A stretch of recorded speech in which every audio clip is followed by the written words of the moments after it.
Hello, and welcome back to the Who Are You podcast. I'm your host, Connor Overbay. If this is your first time checking out the podcast, welcome. We're always happy to have a new watcher, a new listener, wherever you guys are checking out our content. Thank you so much for tuning in today. Make sure you guys give us a follow on the social media. It's going to be at Who Are You Pod from everything from Instagram, TikTok, Twitter, Facebook. You guys know where to find us nowadays. Also, make sure you guys check us out on the YouTube channel. You know, we are finally posting our videos out there, doing some more video interviews.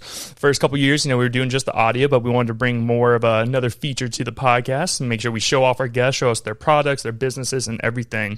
So make sure you guys give us a follow. It's going to be Who Are You podcast. You guys will be able to find some behind the scenes clips, a mix of everything and all of our interviews on there.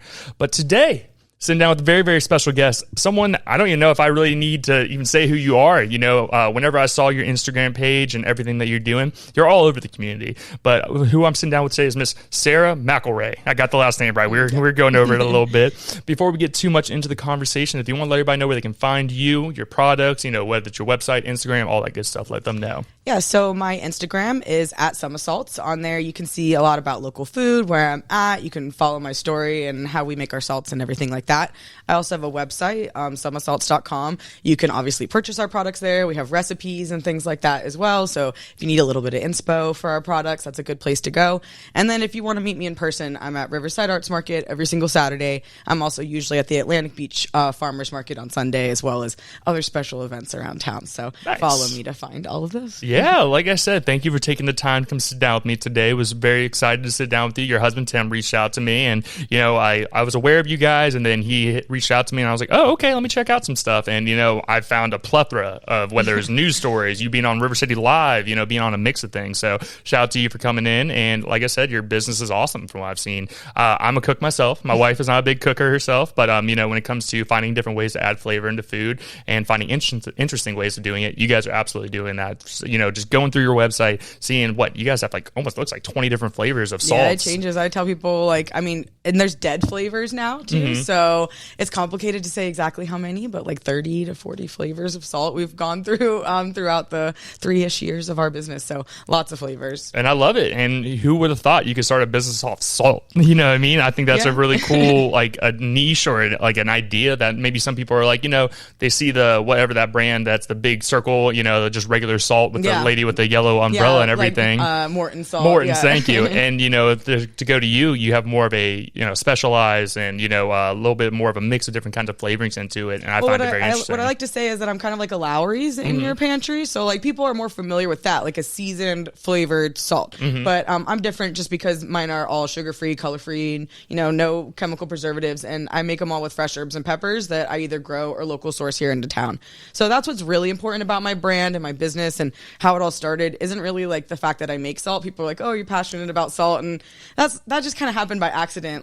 What I'm really passionate about is local food, local business, local farmers, eating that way, being part of that community, building that community here in Jacksonville, and just kind of promoting that as what I am. And that's what I really believe in. And the salt is just kind of my little place in our food ecosystem here. I'm just your local salt lady. So. No, I love it. And, working with local, that's my biggest thing here as well. I love sitting down with local people. Most people that you see on the podcast are either from Jacksonville or transplants to Jacksonville who started a business. And we were talking a little bit before the podcast started. You're not originally from Jacksonville. Not really, but I lived here a little bit as a young child, and then I came back in high school. So my whole adult life has been here, and I love it here. I value the people that are here. The community is here. But even beyond just loving Jacksonville, everybody loves the city that they live in, of course, or whatever, or they want to get out. But if you love your city, that's fine. Everybody should love their city, and that's really what I believe is that you should love wherever you're living and live a good, full, wholehearted life wherever that is. And if it's here in Jacksonville, then that's great. Come out and find us then. And people say well, where is the community? And it's it's everywhere. There's the Tony from Create Jacks is a big Instagrammer in town, and he says only the boring get bored. And it's really true.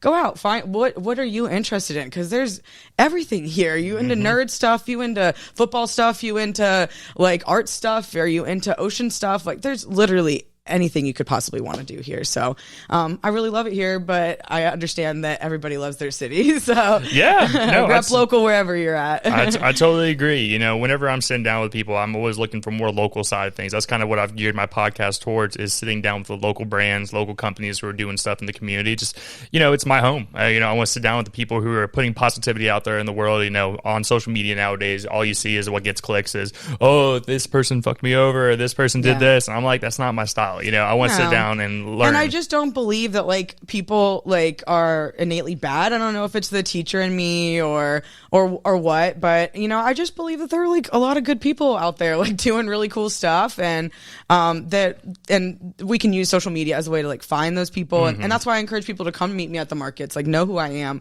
I tend to be somebody that like my husband will be like, oh, they came to the market and they were like, oh, Sarah's not here, you know, and they get disappointed because like I love to talk to people and I love to hear their stories, and I love like this interaction that I have at the market. I'm not there just because it's my job, like it is my job, but I love being at the market. Like I literally tell people all the time, like it's my favorite place to be. Yeah, I'm the same way. I'm a people person. You know, like that's what my whole like shtick is, I guess you would say. You know, like whenever I go around and people walk up to me like, hey, from the Who Are You? I'm like, what's up? You know what I mean? Because I'm the same person that you see on here. Yeah, just I might be a little bit taller than you expected whenever you first walk up and meet me. But to get a little bit into your backstory, you know, what was life growing up for you? You know, as a young woman, you know, were you into sports? Were you more into like the culinary side of things like you are now? What's up, sweetie?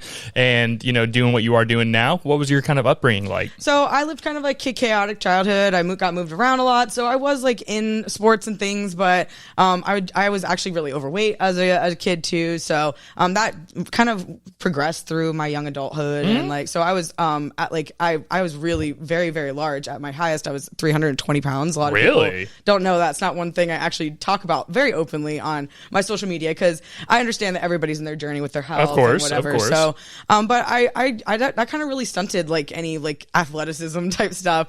I did a lot of photography. I loved hanging out at Jackrabbits and listening to the bands when I was in high school. So I was like really big into music and arts and stuff like that. And then I went to college and I went into teaching, and that kind of like obviously absorbs like your entire life. Like I was a young teacher. I was 22 when I was in my first full-fledged classroom. By that point, I'd already been in the education world for a few years. So kind of education and school and like my family, I was married pretty early and I helped him raise his child. And so I was kind of like pretty like, I was like living a pretty busy life. And so sounds like it. So I just kind of was teaching and working and just kind of like hustling like through my early years a lot. And then when I met my husband, my current husband, I went through a divorce, and I was like, I just knew that I wasn't gonna like be able to keep teaching. Like, you know, we had talked about starting a family, and I was like, there's no way I can have a baby and still teach at the level. Like, it's just so mentally demanding, physically demanding, the hours. Like, I taught middle school in St. Johns County, which starts very, very early. Middle school's rough. People say that, and I loved the kids. Like the other day, I went and dropped off an order at a nonprofit, and there was a kid just kind of hanging out. He got sent home from school, and so he went to the nonprofit to kind of hang out. And I connected with him instantly, because I'm like, you're just like the kids I used to teach. Like, I just remembered like everything about them, and they're just so interesting and fascinating. That age group is really cool. I loved being a teacher, but the system and the way that the education world is just, you know, not great for the teacher.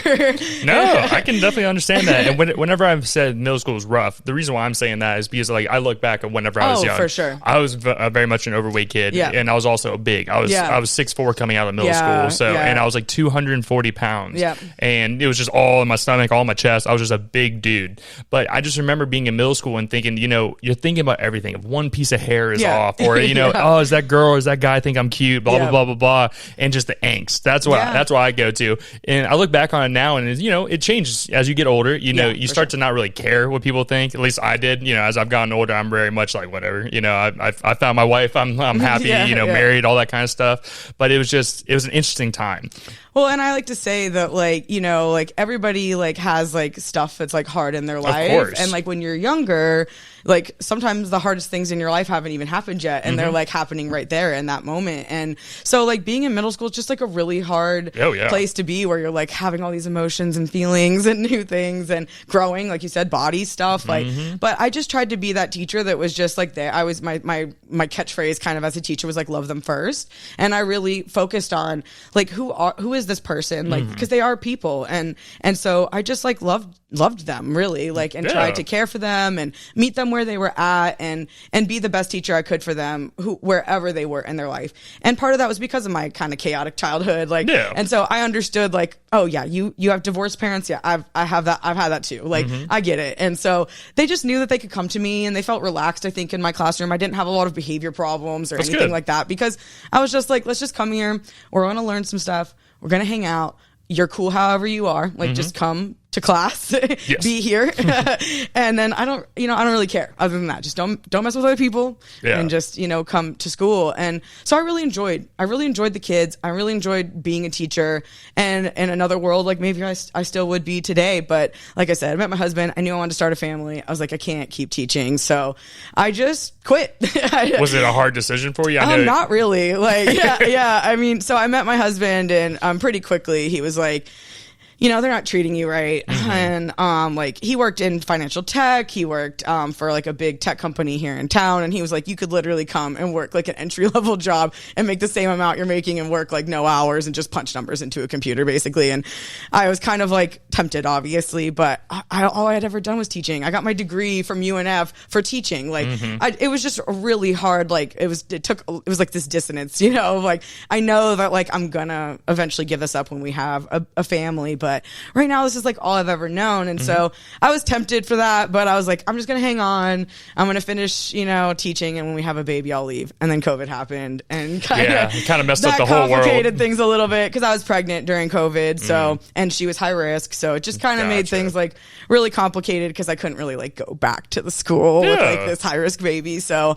that was it. Like, it's like my last day ever, like in a classroom with kids was like, oh my gosh, are we like about to go home for like this like germ thing, and the kids are all like running around like touching each other and like being crazy, because it was like what's about to happen. And then that was like my last day ever in a classroom. And the way that it all kind of went down like afterwards was all very like, I had sacrificed like 7 years to that school and a decade to education, and I was just gone. Like it was like I had never existed. They didn't throw me any baby shower stuff. They didn't send any gifts. And so I was just like, it just doesn't matter, like you can be there, you can not be there. Like the school district doesn't really care. That's a lot of jobs nowadays, unfortunately. And I think that's where a lot of people have started to take, they take their self more serious, and you're like, why am I going to go work for someone who may not care about me in general? And that's where you see a lot of people like, you starting your own business, starting the podcast and stuff. People are kind of taking a hold, and, they're looking at themselves in the mirror like, I'm the product. Why am I going to give them all the, the benefits, the money? They make all that money and give me the smallest little chop off there.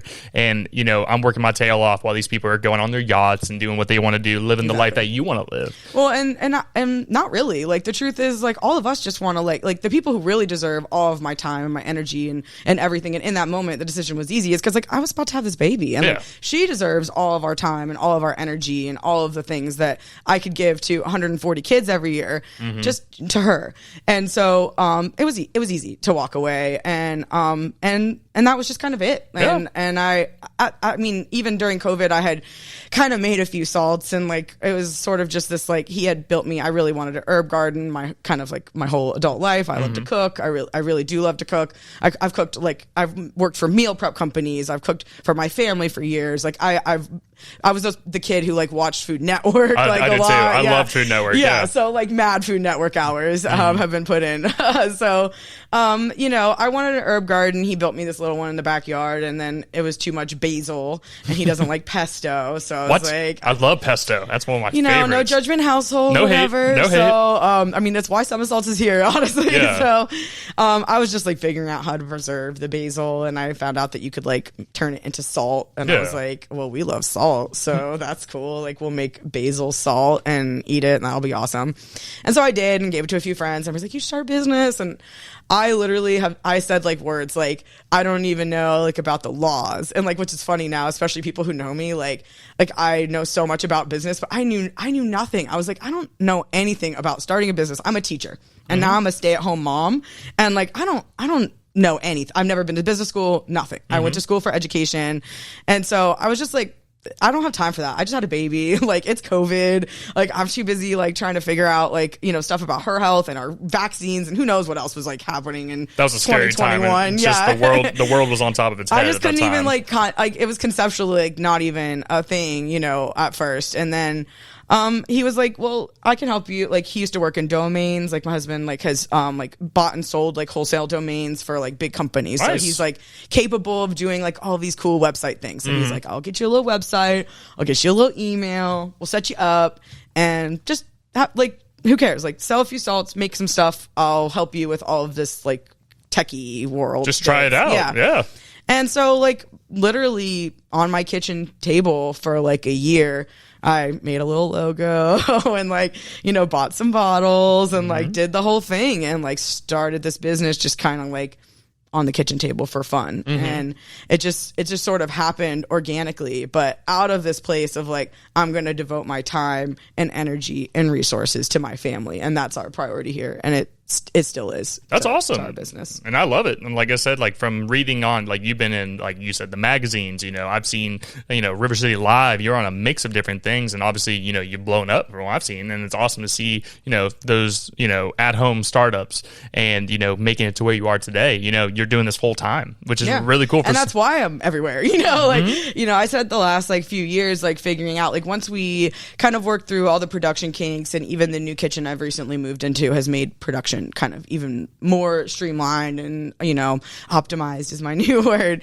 And so it was like, well, I just need to figure out how to sell this now. Like I can make a lot of it. I can make a lot of it with local stuff. I have access. We live it in Florida. There is just local food and herbs all the time, basically. And so I realized that like once I opened up the doors to like, because at first I was only using stuff I grew, but once I opened up the doors to like all local grown herbs and peppers, it was like, it was off. I was like, okay, I can make as much of this as I want. There's so many farmers I have relationships with. I've gotten herbs from like over 30 farmers throughout the years. So I was like, all right, I got to figure out how to sell it. And so I went on like a marketing mission, and it was like, just go and try stuff. And so I was like, all right, I'll go on the news. I'll just try anything too. And I think it's all the years teaching and everything, talking to people. I don't mind getting on the news and talking to Rants live. I'll go in for it. You know, shout out Rants. Shout out to Rants. I've been trying to get your co-host on the podcast. Jana, she's a busy lady. But she's legit. We love Jana. I think she's dodging me. I'm Jana's just kidding. Super busy girl, I'm super kidding. Busy. So, you know, you were talking about working with local farmers and everything. What made you go down that route instead of, you know, that could be a little bit more expensive because it's smaller farms, all that kind of stuff, rather than these, you know, multi-billions of acres places? Absolutely, What made you want to stay local? Well, and like this all stems back from the same place, like feeding my family and what I was doing at the time. And I had a little bit more time during this time period to figure out our food and where it was coming from. And I've always kind of been somebody who would prefer to like buy things that are as close to local as possible financially, and, you know, time wise, maybe it wasn't always the options to be able to do all of that. But I always loved going to farmers markets, and like Tim and I's engagement pictures when in 2019 were at RAM. We took them at RAM because we just loved being at the farmers market. I love farmers markets. Like I said, I just love being there. So I already like kind of love local food, and then I had the time to kind of figure out like, well, where do you get like local pork from, like if I want that. And now she's like my friend Kim, who like sells me pork but is also my friend and, you know, a farmer here in town. And then I was like, well, where do I get like local chicken? And my Ram neighbor is Lauren, who's like a really close friend of mine now. That's cool. And a chicken farmer. And so like now I am like, I call myself a localvore. I eat like is close to local, and that means like restaurants too. Like I love local food, including local restaurants, even if they aren't sourcing direct from local. Understand. You know, like Yeah. I'm one of those people who I'm like, I would rather eat from like my buddy's restaurant than like some place that like has something slapped on it that says organic, you know, like I'm going to go to my dude's restaurant. Who are some of your buddy's restaurants? Like, so I literally just name dropped him recently, so it's so funny that I'm gonna like do this again. But Chef Adi of Iskayako on Beach Boulevard. I was vending at Murray Hill Farmers Market for a while on Wednesday nights, and he was kind of like testing out the idea for the restaurant Iskayako out in the parking lot, and so we bonded in our farmers market parking lot time, and he's just a legend. He just makes amazing Japanese food from scratch. That sounds dank. I like me some like Japanese so, food. So I'm down for that. Iskayako is basically like a Japanese pub. So it's like a place to go hang out and have a few drinks and chill and have like small plates brought to you like tapas style, you know. That sounds good. Yeah. I'll say that'd be the move, yeah. So I love that. And like I work at the farmers market, so a lot of my dudes are in trucks. K-Bop and and Roman from Hot Box Pretzels. I know Roman. So yep. Funny enough, I used to work for the company that wrapped his trucks. Yeah. Funny enough, yeah. So I've seen him come through a couple times. He's amazing. You know, so I eat a lot of really like awesome food. Like that's one of the benefits of all of this is just like getting to eat like just really cool food trucks, really cool restaurants, and I meet all these people through the food industry that like now I get to say they're my buddies. And this is everyone from like Chef Adi at this restaurant and like Kim who makes the pork I eat like on a daily basis. And so I'm close. I've built a community in the food world because that's what I love and I value. And so I get to eat really cool stuff and it's awesome. No, I love it as well. I love to eat. Yeah, I do too. I'm a big eater. I say it may not look like it now, but I used to. But like we've had a couple chefs on here, like Chef Eric Olsol. He's the one of Mick Flamingo's here in Jacksonville, and say he just came in and brought us some food. And I like, you know, I'm not like the healthiest eater in the world. I will not sit here and say like I eat a bunch of vegetables or anything. But he brought stuff like it was like a cashew hummus that was delicious. He brought us Shannon. What was that chicken sandwich? It was super good. It was like chicken with like pesto on top of it. Gluten-free bread. We got to get you to the market. We'll get you some. Like I'm that's down. The thing. I brought Rance and Jana tacos one day, and like Rance is a little bit picky, and like one thing Rance really hates. I can't wait to like get him to. I'm gonna try to convert him on okra one day. I swear. Like see, okra's in. I like fried okra. But, like, okra grows so well in Florida in the summer, and we should be eating it somehow. Like just try to find a way. Yeah, I'm also like the person who's like you can't ever say like, oh, I don't like this like type of food. Like, you know, so people be like, oh, I don't like Indian food, or like that one drives me really I love nuts. Indian like, food, yeah. You said that, and I love Indian food. Like Punita Patel from Backyard Buffalo is one of my closest friends, and she makes amazing like restaurant quality, you know, Indian food that you can take home. So I'm really spoiled with Indian food, and so it really bugs me when people say like, oh, I hate this like whole entire like cuisine of food. Well, it's just like a whole country. Like there's so many different ways they make. So I would say how about cuisine. chocolate? She's just picky. She's just picky on Okay, you know okay, if there's cabbage, say like you get lo mein, right? And Yeah, has there's, cabbage, like, in. cabbage in it. She'll pick every piece of cabbage out before she eats it. And it cracks me up every but time. like, you know, I get it. Like people have like things they like and don't like and all of that. But like to like say you don't like it, like that's a little different than like you A know, whole cuisine. I understand I'm what like, you mean. how about like chocolate cherry yogurt? Like That sounds Punita good. makes that. I'd eat Like that. that's Indian though. Weird, like Indian fusion. You know, she makes like Indian fried rice and stuff like this sometimes. So she like tries to bridge the gap. But you know, I'm like to say that you don't like a whole entire cuisine of food is just like wild to me, you know, like I understand. like, you know, you've had like sushi and that's the only Japanese food you've had. Like go sit down in Audie's restaurant and let him serve you the 1.5 million things on his menu that are not raw sushi. Exactly. You know? And you know, like that's why I like food. I'm a big you know, whenever I was younger I was a little bit pickier, and we were talking about like Food Network. Like I was a big fan of like Anthony Bourdain, Andrew Zimmerman, and they would go to different countries and try different kinds of food. And like like it opens up your idea of what it is, and it also teaches you the history of that place. And the people. Exactly. You know, like to the people. Exactly. Like what they were able to grow, or you know, some places eat bugs, other places don't. You know, here in the United States, you know, eating crickets is weird, and in other countries like that's a stable food source. And we shouldn't judge people on how they're consuming their calories. Of course. Like literally, like we are so like privileged to be able to like wake up and kind of just like go to the grocery store and like whatever, and like and that's like the thing I don't like. So for instance, I don't eat very much fish because like I don't know a lot of fishermen. I'm like I don't come from a family of fishermen or anything like that, and I eat mostly food from the market, which is primarily like large animal meats, pork and that's beef more my and style as well. I'm a big beef guy. Well, I would love to eat more fish. Like literally my kitchen mate now, he's a big fisherman, and so I Nice. Got a little bit of his catch from his last catch, so that was really awesome to have a little bit of fresh fish.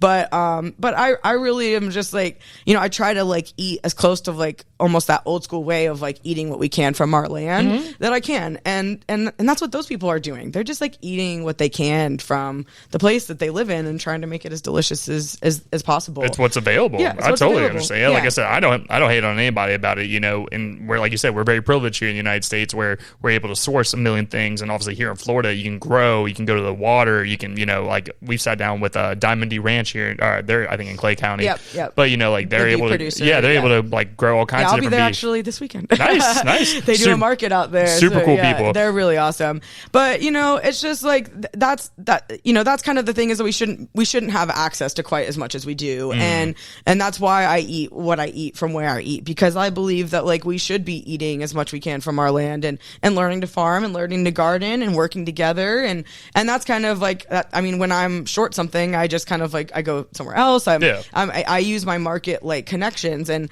I understand that even there's privilege in that I know how to work in a market. I know all of these farmers now, and I can figure out how to get the things I need from all of these people. But that's why I use my platform to educate people and to say, like, you know, not just like, oh, come to the market and buy my salts. Like obviously I want people to be my customers too, and hopefully you love them and you buy them and you find them to be really awesome. But I holistically want you to come and shop at the market because I want you to eat all the local food that we have access to. Like that, you even said, like we're in Florida, like we have access to things that other people would just die to be able to get year round, and we have greens all winter. Like that's awesome. Like, and there's also nothing wrong with winning together. Yeah, you know, it doesn't have to be a solely you thing. You know, that's the point of community. You know, you guys can go in there and say, hey, my buddy, like, you know, say if someone comes up to your booth at the farmer's market and they're like, you know, I'm looking for this. You're like, oh, my buddy over here has I do it all the time. Exactly. I mean, that's kind of it's making that connection. And I would say that that's my reputation amongst my vendor community and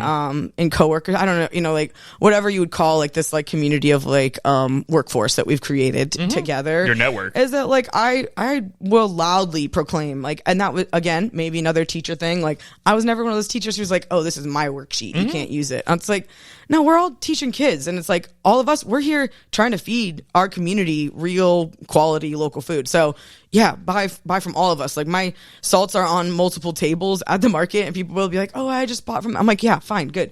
Buy from them. Buy from them. It's cool if you bought my salt at whatever store. I want Native Sun to be successful too. I want everywhere that my salts are to be successful, and that's why I don't put them on shelves of places I don't believe in, like large corporate stores. You know, I believe in small and local at my heart, and so my brand represents that. Yeah. So let's get into the salts and everything. Yeah. So if there's parts that are proprietary that you're not able to talk about. I always tell people there's no secrets here. I'm just the only person crazy enough to do it as big as I do. So obviously, when it comes to salt, you know, where do you get your product for the salt? You know, where do you find? Is it through a local person here in Florida? Is it someone that you found that you've like networked with and became friendly with? Where do you get your actual bulk salt? So we get it from this company called Old Thompson. We don't have, like, honestly, even as much salt as we sell here in Jacksonville, like we haven't crossed this threshold of like, it's like wild now. See, I'm like so new to business, like even like learning packaging stuff and everything. Like I was talking to somebody recently about like packaging, and we buy lots of boxes and all this stuff.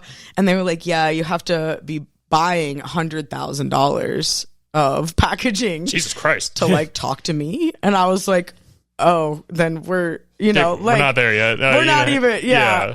So I buy them basically from this company, Old Thompson. They're like a large salt manufacturing company. Okay. And they sell a bulk product through essentially Costco. Like that's the only place that they sell it through that we like. I've tested, like I did test a few other sea salts and stuff, but this is the one that I find to be the best quality and consistent and everything like that. And does it also come down to like the sizing of the crystals of salt, yeah, like all that I have kind of some stuff? that were like super, super fine, and that kind of like falls through the grinder, so that didn't really work. So, you know, I've gone through a variety of different ones, but like I've been using this Old Thompson salt most of the time throughout our business, and people love it, and it's a good quality salt. And I'm like, I tell people I don't do designer salts. Like people come in and they're like, do you have that Celtic, whatever? So I'm like, no, I just have kosher sea salts. That's what I have. I'm a very like straightforward, basic person. I'm not, and I don't tout any health benefits, or I'm just like, I'm here to season your food. You don't have salt that's going to charge me in my crystals? Yeah.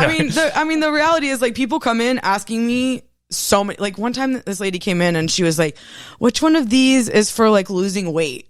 And I was like, it's all just for fun. Like, it's for fun and flavor. And like literally I sell cocktail salts too. And there's Camp Cocktails, which is another local business in town. It's like a cocktail infusion jar though. And so I'm like, interesting. But it's also just for fun. Like I was like, none of this is for losing weight.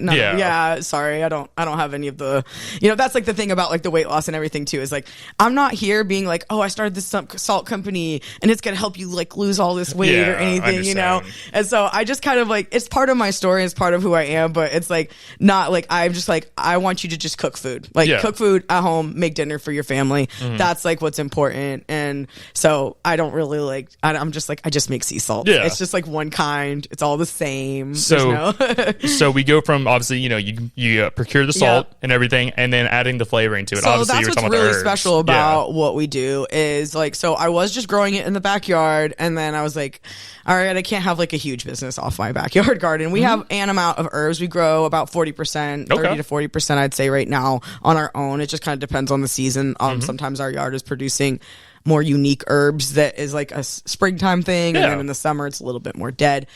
So we use a bunch of different farmers though, and I get hot peppers and basil and all these different things from all the farmers. I grind it up into the salt, we slow dry it as a unit, and then I turn it into a bunch of crazy flavors. So I started with just like basil salt and a few things like that. And then from there, I just started making more and more flavors based on what I was getting from the different farmers. So I still get them the same way today. The only thing we don't local grow, we get organic, is garlic, because Florida and garlic, but garlic is in so high demand. People want garlic in the salt. So I'm like, that's the one thing we buy not local. I understand. But exactly. You gotta do what you gotta do. Yeah. And like, I think people understand that like, the heart of what we do is that we like spend as much as we possibly can with these local farmers. Yeah. And that, the seasonality of my stuff like kind of changes based on that. But, they love garlic. So I mean, I'm a big garlic fan myself. So, when it came to, choosing the flavors that you had and everything, is it a long, stringent process, trying like a little bit more of the herb or a little bit more of the pepper and then the salt and like changing up the mixes? No, so the dehydration process or like getting it is like almost like kind of still by eye, I would say a little bit, because like the herbs, like people sometimes like hold up 2 bottles and be like, these are different colors. And I'm like, yeah, they're like growing outside, like, so that rosemary on like this guy's property out in like Hastings might look different than the rosemary that I grew. That makes sense, actually. I didn't think about that. And like, I don't care. Like, I don't care that they're different colors. Like, I'm not trying to make a product that all looks the same. It's small batch on purpose. Like, I get the herbs in small batch from the farmers. I make the salt old school way in small batch, and so they all look different, and they also like change color over time because like I don't add chemical preservatives or like colors to them. Like the stuff that like looks super red in the store, if it's not like paprika, it's probably like colored that way, and that's why it stays that color. And so it's just like I don't care to like add any unnatural stuff, so they do change over time. And sometimes people comment on it. Again, they'll hold up bottles and say they look different, and I'm like, yeah, that was probably a batch. I'm at the end of that batch selling, and I just bottled this new batch or something. So they change colors, and it's just kind of like part of it. But I wear these like these nuances of my business with like pride. That, like, there isn't any chemical preservatives, so they're going to change colors. I'm using small batch, so they're different, shapes or sizes of the herbs every single time. So there isn't any sort of like recipe or like, that's why I say it's not proprietary. Like people come to the table and say, oh, I make this, or I've done this for gifts, and I'm like, yeah, but they'll still buy mine even sometimes because they're like, oh, look at all these cool flavors you have, and all these unique ones, and oh, I didn't grow purple cayennes. And so even though it's like not anything, it's not rocket science. It's like, it's a pretty like kind of basic over and over process. It's unique in the way that like we source all these things and we make these cool flavors. Yeah. And I feel like that's something that people should actually be excited about. Yeah, they are. It shows, like, and that's what I'm saying. Like I'm more talking about the people who say, why are these different colors? Because that should be interesting to you, and shows that, like you said, the big thing today, preservatives, like there's preservatives in freaking everything nowadays. But that's how we have access to everything. Exactly. It's like people want to have access to things like all the time, but it's like, how far did those strawberries have to travel if it's not strawberry season here? Mm-hmm. Like, there's only like this tiny little window of strawberry season here in Florida and a tiny little blueberry street, you know? And like, so I eat a ton of blueberries during Mm-hmm. blueberry season and all these things. And I have a lot of fruit growing on my property too. So I can eat seasonal fruit and things like that. But, you know, it's like the stuff at the grocery store had to travel there. Of course. And it's like, if you're like, oh, farmer's market food goes bad so fast. I'm like, There's there's a reason, you know, like, Yeah, and like you can either like absorb that and be like, that's just the, you know, and I'm not saying that I don't ever eat stuff that has preservatives I on do it, too, or I all the don't time. eat stuff. Like I said, I'm gonna go to my buddy's restaurant probably before I'm gonna like be like, you know, does this have preservatives on it, you know? There's nothing but it's just wrong. about like acknowledging it, being aware of it, cutting down how much you eat Yeah, of it. I yeah. totally understand. And funny enough, Shannon, whenever she first started working for her job, we had a chance. Like, you know, I'm a Florida boy. You know, I didn't grow up in the country, but I would love to get a nice piece of land where we could. But you know, like we went strawberry picking and blueberry picking, and I was losing my shit over it. I thought it was so freaking cool Yeah, walking around in yeah. there. I was like, this is sweet. You know, like they had all the rows. You know, we were walking around the big old property. They had animals out there and stuff. But hear your excitement. Like, that's the thing, is like people do love this. Like, Oh, yeah. once you get like into it, you're like, oh, this is like, and that's like that holistic health thing where it's like, it's not really about like, you know, like what, I mean, it you know, it is sometimes about what you eat, but it's like about being like part of the community and like what that does like for your overall health, and like it's just like brings so much joy to like be at these cool places. And, Also, like, you're not be looking part- at a screen. You yeah, know? you're in nature. You're Yeah. like probably hanging out with your family, and like, you know, it's just like good to be at these places. And holistically, I think that it's great for people to like be part of whatever market or community events or whatever that they can, and that's why I promote it and I'm part of them, because I think they should exist. Like, we should have markets. Oh yeah, especially in today's world, you know, like everybody's so busy just looking at their phone or looking at the TV screen. You know, go out there and be a person. You know, go out there, have those conversations with people, learn something. You know, it's like obviously sitting here with you, I don't know nothing about salt. You know what I mean? Learning how you've like grown your business into what you're doing today. So obviously the next step, you know, you got it and everything. You know, you're bottling it, you're putting the logo, whatever, all that. How did that process go? Was it a pain in the butt to like? Did you have to what's it called? Did you have to your logo itself? Did you have to like gain ownership of that? Was that a process in any way, shape, or form? So like like even these labels, like they don't really even feature our logo on them. But we use a designer for the first logo, and then this like kind of rebrand, I call it, of this bottling label was like about a year ago. It's a very pretty bottle, by the way. Thank you. I've gotten lots of good feedback at it. But we started with just like the logo on the front of the bottle, and then the top is flat, so it was a perfect place to put the name of the salt. So that's where we originally were just putting the name and then the ingredients on the back.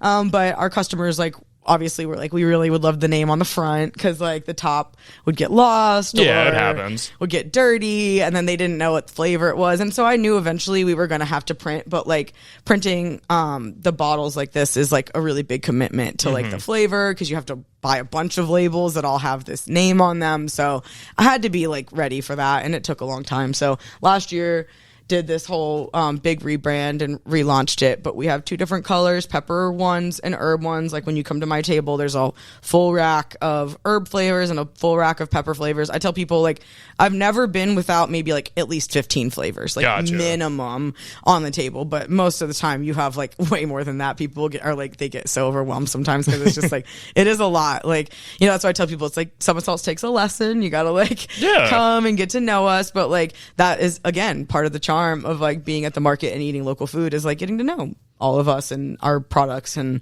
you know, you got to know Kellogg's or whatever else at the grocery store, so it takes a little time, but once you learn like you know, do you like the pepper flavors, do you like the herby ones? Some people come back for the same flavor over and over, and some people, you know, change it up. But I kind of just make these new flavors and sort of like get these labels whenever we feel like it. We did a big launch of 6 new flavors with a Kickstarter this year, so that was kind of like, you know, the process of getting the labels this year. But then it's just a reordering system of like, because now I have like consistent flavors, so we just order them when we need them based on what's coming from the farmers. So that's kind of our inventory process is a little bit wild because of the way I do things. Like I can't just like have something on a dime because if the farmer doesn't have it. Understand. So it's kind of a weird thing with the bottling and labeling and like keeping up with all of that. And then obviously the next step, we're talking about you being in the market, so that's part of your distribution. And did you say you're a native son and everything? Yeah, so I have a bunch of wholesale locations, all small local retailers, boutiques even, places like Cultivate is like a gift shop in like Riverside kind of area.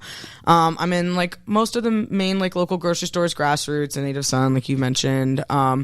But I sell it like all over the place, little farm stores. There's a place in the feed mill with this guy. Cool. He literally, this is one of the, here, I'll tell you one of my best kept foodie secrets then. Yeah.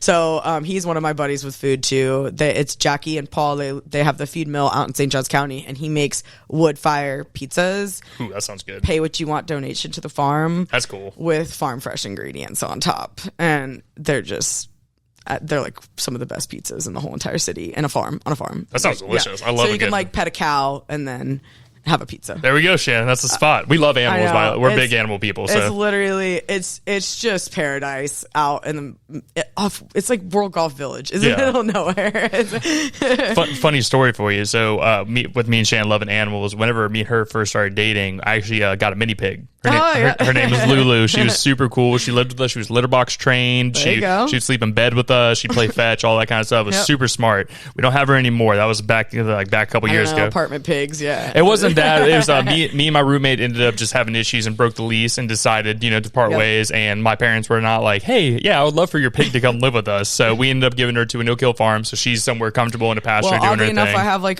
basically the same story. I had a mini pig. And then I was like, I went through my divorce and I was like, I can't keep this pig anymore. And so this pig is happily living on some no-kill farm. Exactly.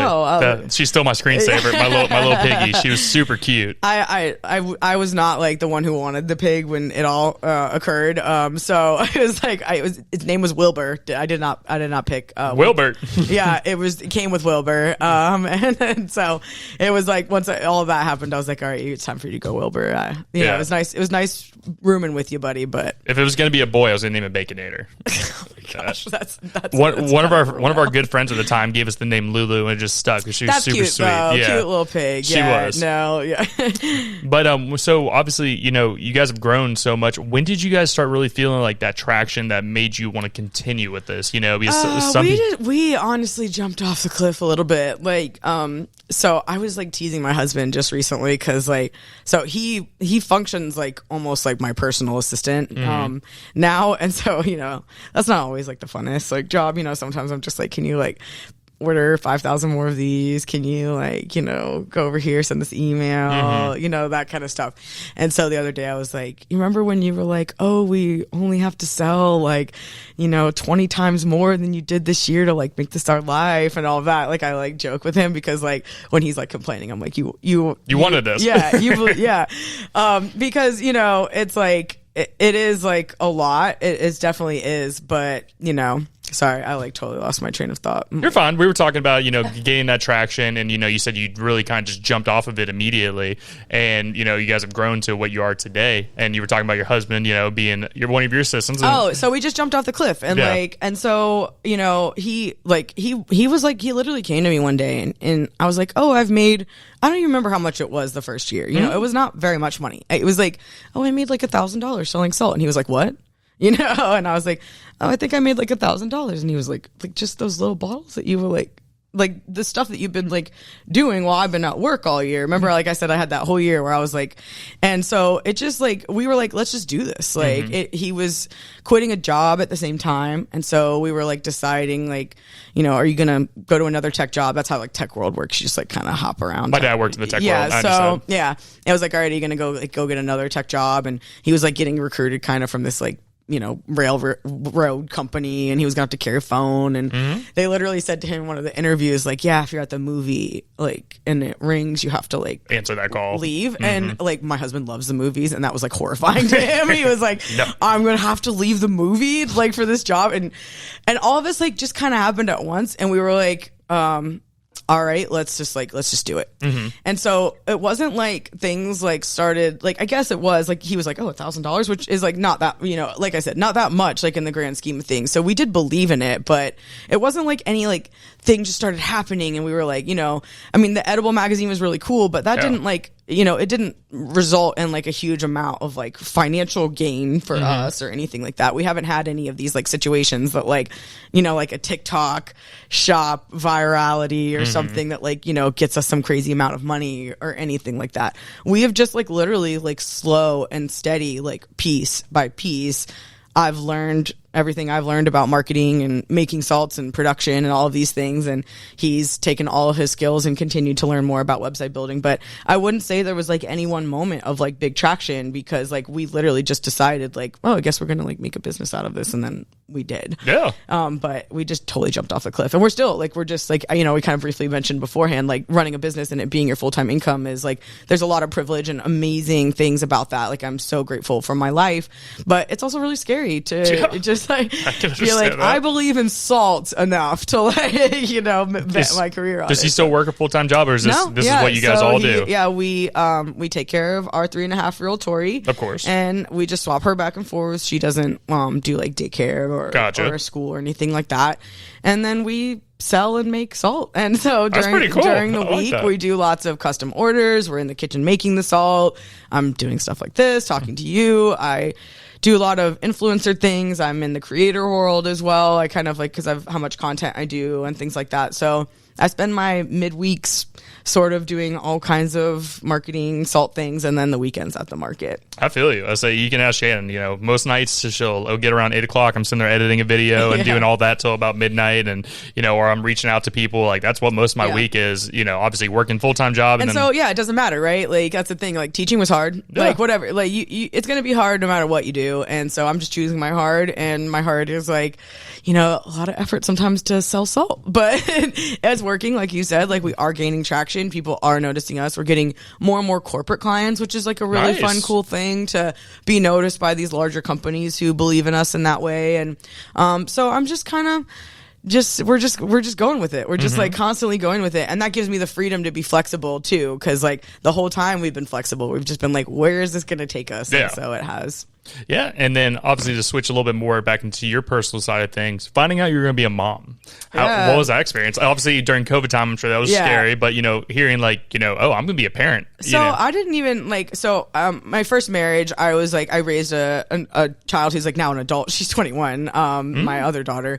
And so like, I had already kind of like done a lot of parenting, with her, being a teacher. She was at my school a lot. Yeah. And we, so I was like, her mom. And so that was like a lot of my life. And so I wasn't even sure I wanted to have a baby at all. But when I met my husband, part of it was like, I just knew that I couldn't teach and have a child. Like I mentioned that earlier. And so I just thought I'm kind of stuck in part of it was like being stuck in teaching and feeling like I never had like the time or energy to like do that. And so I was kind of like put off by it. Honestly, like the first message I ever sent to him was on Bumble. Bumble, you have to send the thing.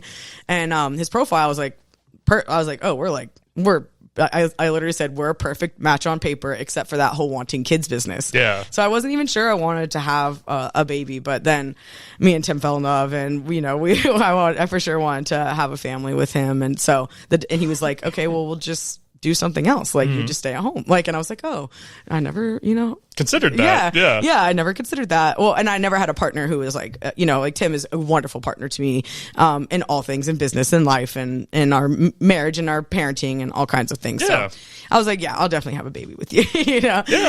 And so when we got pregnant, it was during COVID times. We were supposed to have like a big fancy wedding thing. And so I was kind of like waiting to get pregnant until we were after like our wedding thing. Yeah, I understand. So, but then COVID canceled it, and we were like, all right, let's just have a baby. And so we were so excited. Like it was planned. We were very, it was everything we wanted it to be. So I was thrilled finding out that we were pregnant with Tori. And like I said, like our whole life is kind of like surrounded around like we make our whole life work so that we can all have our needs met and be together. And me and my husband spend so much time together. Like we're always like, oh, just need a break, because like we're constantly together, but it's the way I like it. And we love being with Tori all the time. And, that's awesome. Yeah. So that's how me and Shannon are, like we spend a bunch of time together, whether there's the weekend, like I'm a big golfer. I like to go golfing. She's not able to golf right now. She's actually just healing up from fracturing both of her wrists from a car accident. But, like that's my big thing is like spending time with my family, Yeah. That's all there is in this world. That's all you have. Yeah, literally. And like, that's why it's like the job stuff and this and that and all the other things are just like, it's just so inconsequential. Like all we have is our family and our community. And, but you're also creating something together, which I think is beautiful. Whether it's the child or the business, you guys are doing stuff together. Which a lot of people like. There's a lot of relationships I've seen where people are like, "Nah, I'm not about that." It's not to say that it was like always beautiful. Oh, of course not. No. And we've done a lot of work, a lot of therapy. Both of us have really complicated childhoods, upbringings, and all of these kind of things that we had to like work on. Like, having your husband who used to be like a tech dude, like in management, now be like your personal assistant and a stay-at-home dad is like definitely a big transition. And so like, I mean, I was thinking recently like how our texts are like so crazy. Like sometimes like if you took a screenshot, it would literally look like he's my personal assistant, like send this email, do this, whatever. And then like 3 texts later, it's like, I love you so much, like whatever, like typical like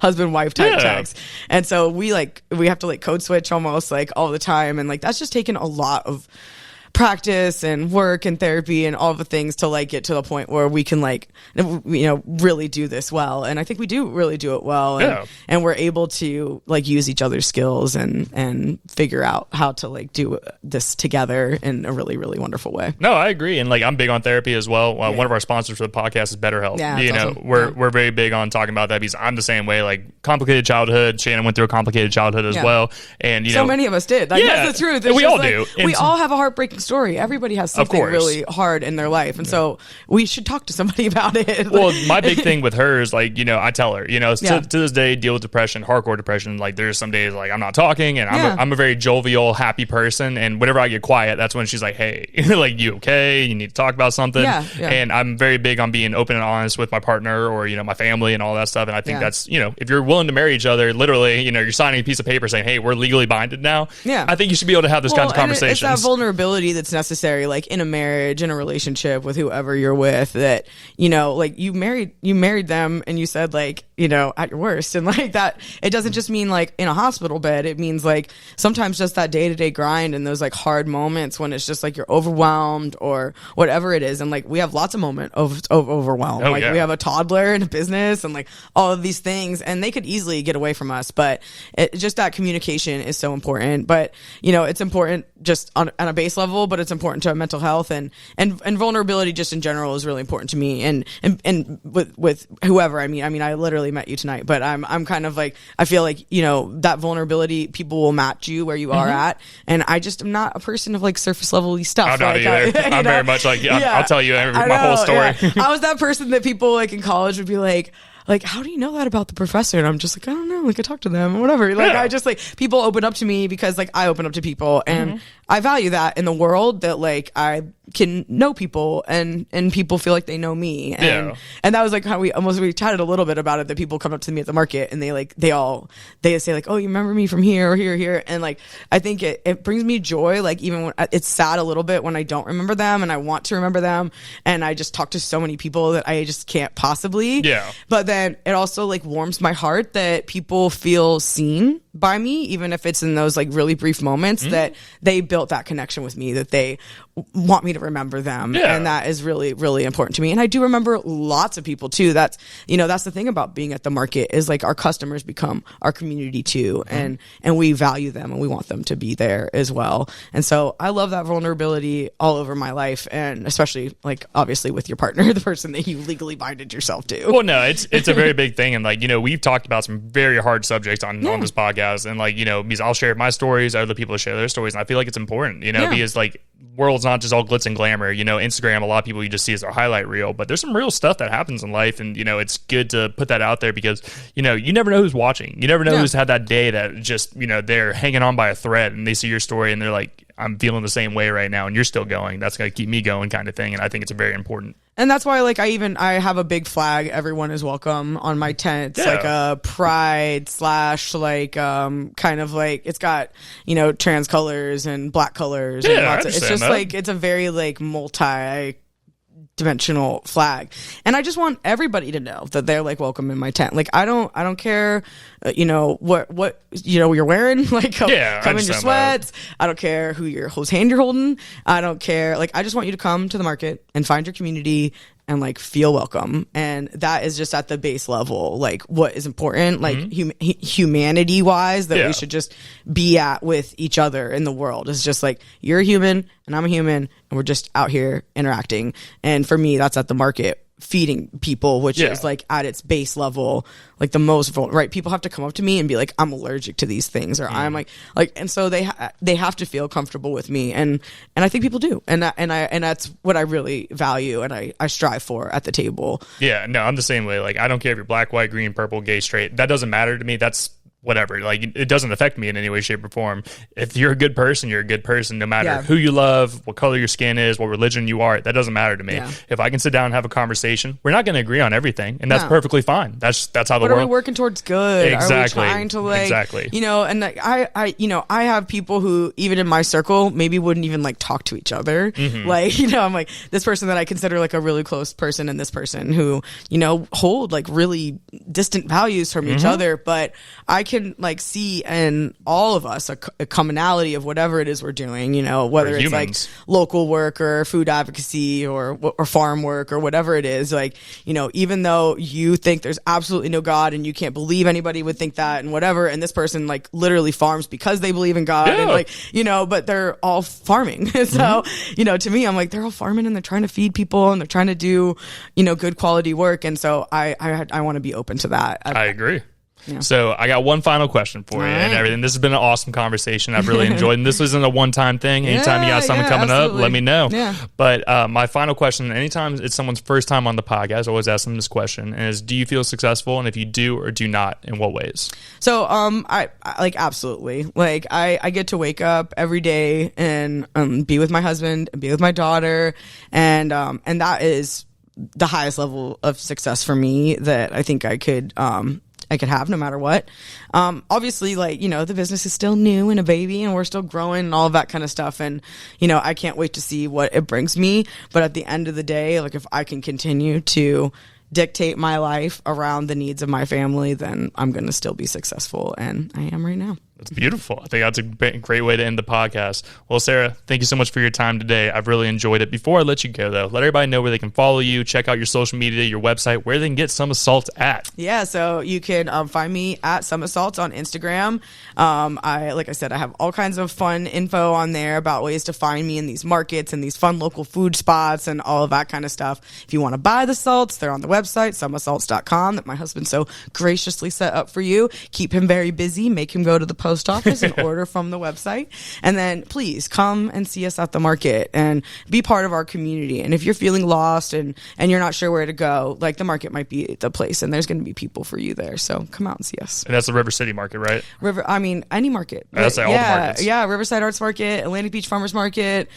Be part of these small, unique things like the Nerd Market, and, you know, just come out and be part of the world. We all want to see you. I love it. I love it. So make sure you guys go check her out. Make sure you guys go check out the website, the social media. If you guys buy some salt, let them know that the Who Are You sent you. I love when tell them you sent me. That's right. I love when our community here goes and works with the people that we have on the podcast. So make sure you guys go out there, support. Let me know. Send me a picture. If you guys bought some salt, I'll definitely add it onto the Instagram. You'll see it on the stories.